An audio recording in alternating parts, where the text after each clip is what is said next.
For Illumin8 Live that we do every Wednesday night. So happy that you guys could join us this evening. And tonight we're going to be finishing up our series on being a difference maker. And we've built up over the last 3 weeks, this being the 4th week, and being a difference maker for Christ and for those around you. And it all kind of builds up to this. And I know that this one's a little bit of a challenge for a lot of folks. And it's a challenge for really anybody. But we've been building over the last month to an opportunity for you guys to be able to share your faith.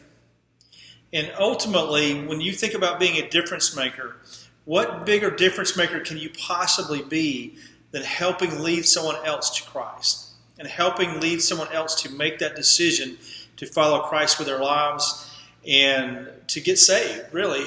Because there's only two options when we really get right down to it. You're either going to heaven or you're going to hell. And it's as simple as that. And how else could you make a bigger difference than helping somebody decide to spend eternity in heaven with Christ as opposed to spending eternity in hell separated from Christ? So tonight we're going to talk about how to share your faith and how to share your story and how to help lead others to Christ. Because if you think about it, and I think about my own personal story, and I don't have one of those fantastic, strung out on drugs and in the gutter, and God picked me up out of the gutter and shook me and said, okay, come follow me. I have more of a kind of a story like a lot of you guys have. I kind of grew up more so in church when I started, when I lived in Calhoun here, starting in 4th grade on. I had some people who mentored me and who helped guide me in the right direction.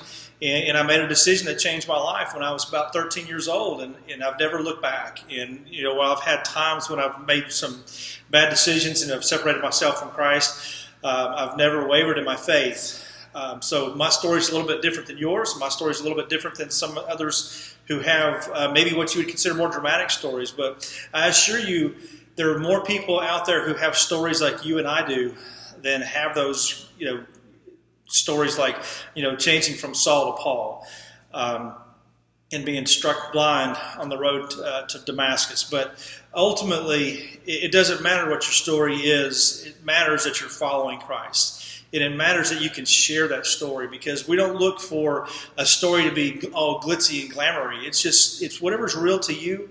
And whatever changed your life for the better, which is when you started to follow Christ with your life, that's what people need to hear. So tonight we're going to talk about how to share that story and how powerful your story can be to those around you. But first, we're going to talk about some prayer needs for the church, and we'll open this up in a word of prayer here in just a minute. So, but some folks that we're praying for, we'll continue to pray for Randy and Charlie Reeves. Some of you guys may not know Randy and Charlie. They're seniors in our church. They're been members of the church for a couple of years now.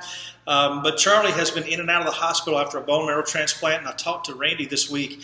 And Randy said it was like 165 days since the bone marrow transplant. Well, since about 165 days that she's been in the hospital in the last year. So about half the time she's been actually in a hospital since her bone marrow transplant. So it's been a really long, tough road for Charlie. And it's tough right now for Randy, too, because he can't see Charlie because of this whole COVID thing going on. He can't be in the hospital with her. He can't visit with her.